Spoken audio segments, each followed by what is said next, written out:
kita mempunyai kelebihan, nggak perlu apa-apa,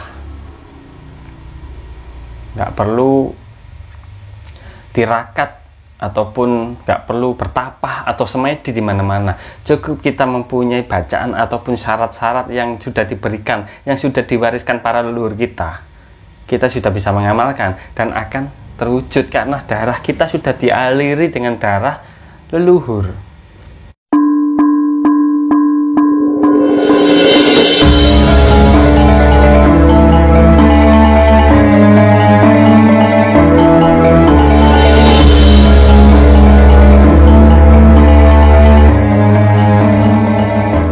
Assalamualaikum warahmatullahi wabarakatuh. Salam rahayu saudara-saudaraku semua Gusti Wejangan Jawa. Minum kopi dulu ya sebelum saya membahas apa yang saya bahas hari ini.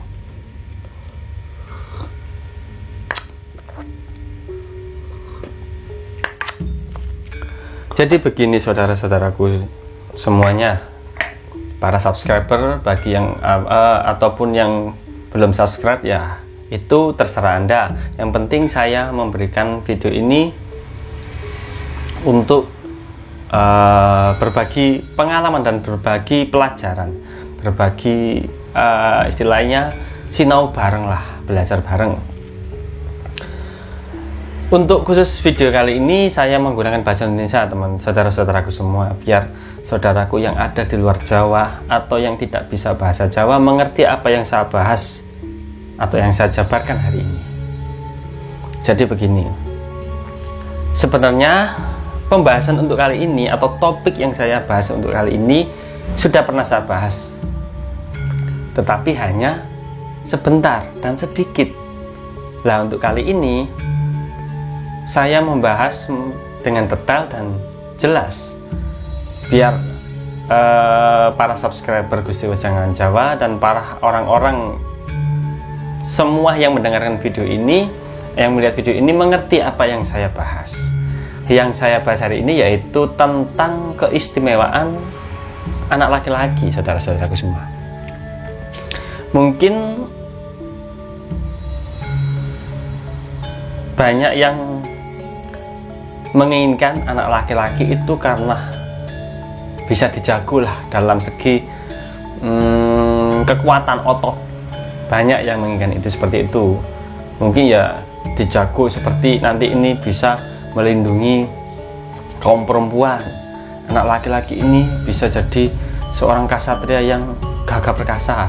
Mungkin itu keistimewaan di mata para saudara-saudaraku semua, para orang-orang tua sekarang mungkin hanya melihat dari segi itu. Bukan karena saya di sini tidak bermaksud untuk menyudutkan bagi orang tua yang mempunyai anak perempuan saja. Saya tidak mengatakan bahwa anak perempuan tidak mempunyai keistimewaan atau kelebihan. Banyak keistimewaan anak perempuan. Mungkin para ibu-ibu menginginkan para anak perempuan agar bisa bantu pekerjaan di rumah, mungkin gitu. Dan biasanya anak perempuan itu bisa lebih ngerti daripada anak laki-laki, biasanya begitu. Ya nggak tahu lah, itu terserah Anda. Kalau masalah menilai etika keistimewaan anak laki-laki atau perempuan itu terserah panjenengan sedoyo. Dan di sini saya mau menjabarkan tentang keistimewaan dalam segi spiritual. Nah, apa keistimewaannya? Begini saudara-saudaraku Gusti Wejangan Jawa, keistimewaan mempunyai anak perempuan, mempunyai anak laki-laki itu darah keturunan leluhurnya yang mempunyai leluhur, istilahnya leluhur ningrat atau leluhur kesatria atau leluhur kiai, dia akan terus mengalir pada anak laki-laki. Itu sudah kodrat. Jadi kalau melahirkan anak perempuan, darah kesatrianya atau darah leluhurnya itu berhenti, saudara-saudaraku semua.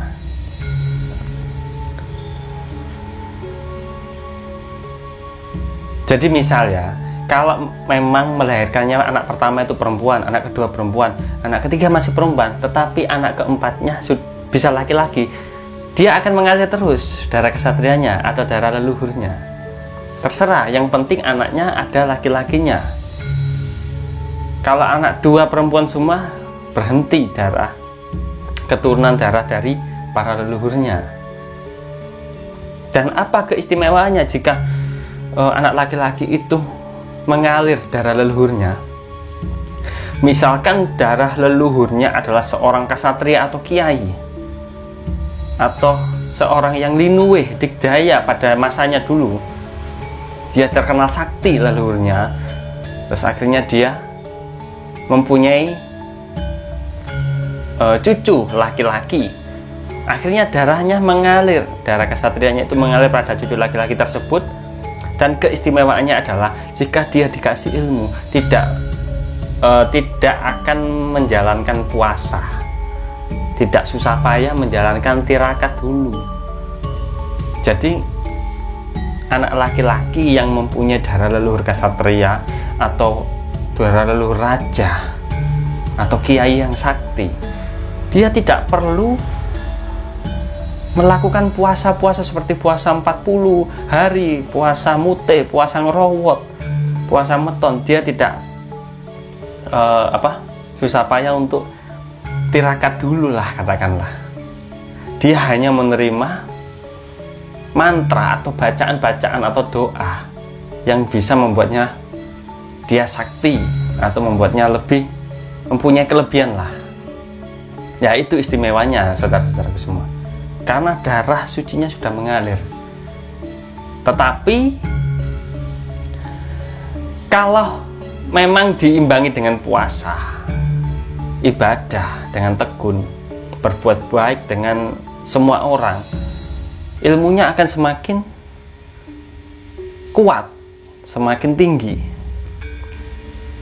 Ya, itu bedanya teman-teman. Kalau memang istilah ahli supranatural yang tidak mempunyai darah kesatria atau darah keturunan kiai atau orang yang digdaya pada masanya dulu, para leluhurnya dulu, dia ya harus tirakat. Makanya banyak orang yang ingin sakti, ingin mempunyai kelebihan, dia tirakat di gunung-gunung atau di mana-mana lah, yang bisa membuatnya dia akan bertemu dengan sosok gaib yang bisa memberikan mukjizat kepadanya atas izin Allah atau Gusti yang Maha membuat keajaiban.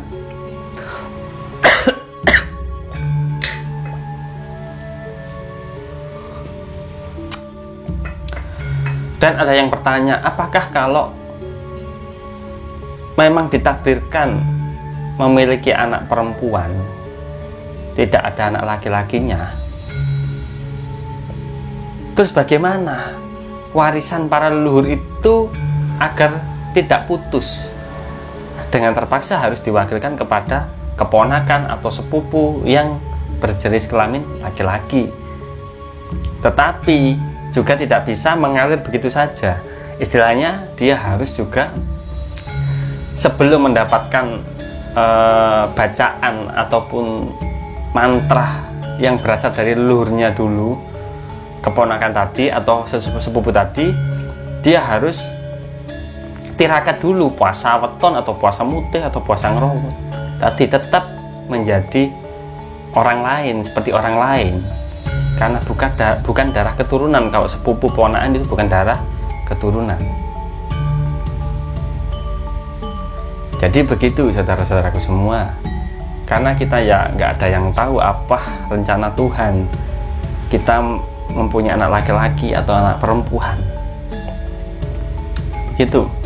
Jadi itulah keistimewaan seorang anak laki-laki. Dan keistimewaan menjadi anak laki-laki kalau mempunyai darah leluhur yang sakti mandraguna. Jadi kita mempunyai kelebihan, nggak perlu apa-apa, nggak perlu tirakat ataupun nggak perlu bertapah atau semedi di mana-mana. Cukup kita mempunyai bacaan ataupun syarat-syarat yang sudah diberikan, yang sudah diwariskan para leluhur kita. kita sudah bisa mengamalkan dan akan terwujud karena darah kita sudah dialiri dengan darah leluhur.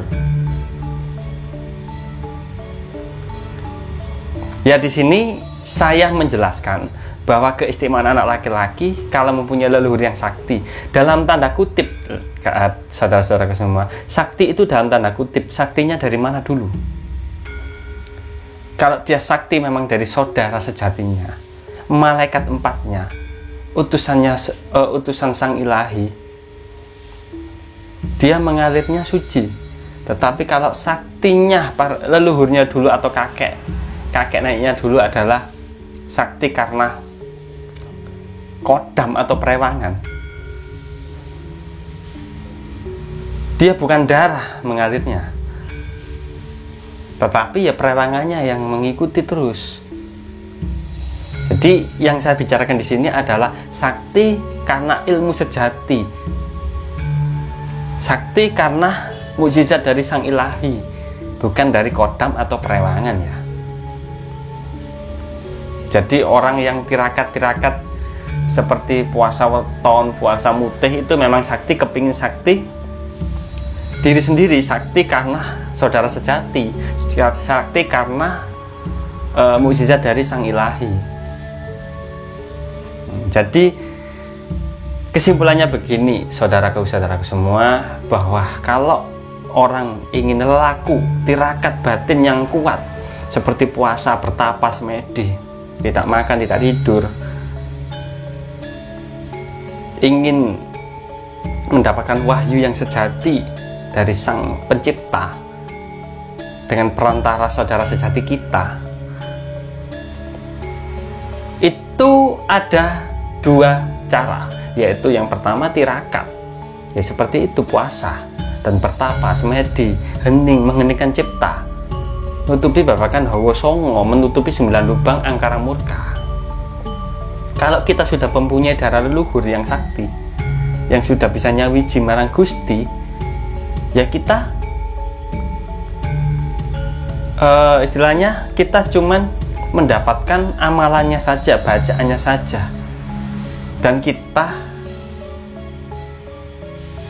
baca, hafalkan, kita cari dengan kekuatan batin kita, suatu saat pasti akan kita mendapatkan hidayah, mendapatkan petunjuk dari sang pencipta itu melalui saudara sejati kita. Jadi begitu saudaraku semua,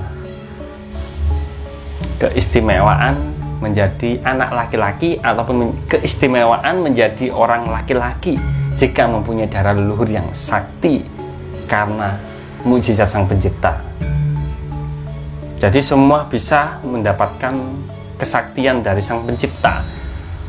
Nah, asalkan itu caranya, jalannya berbeda-beda. Ada yang jalan dari darah, karena darah para leluhur, karena ada jalan yang dari tirakat batin.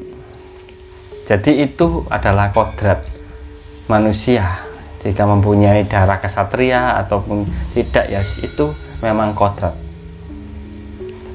Ya sudah, saudaraku semua, semoga apa yang saya bahas ini kalian mengerti dan paham. Mungkin suatu saat saya akan membahas lagi tentang ilmu Kawero Jawa yang mungkin panjenengan saudaraku semua belum mengerti. Jadi saya akan selalu saya bahas. Semoga kalian bisa belajar bareng bersama saya tentang ilmu Jawa yang sejati. Terima kasih. Terima kasih bila ada kata-kata saya yang kurang berkenan di hati panjenengan sedoyo. Kula nyuwun ngapunten, saya meminta maaf yang sebesar-besarnya. Saya akhiri. Assalamualaikum warahmatullahi wabarakatuh. Salam Rahayu.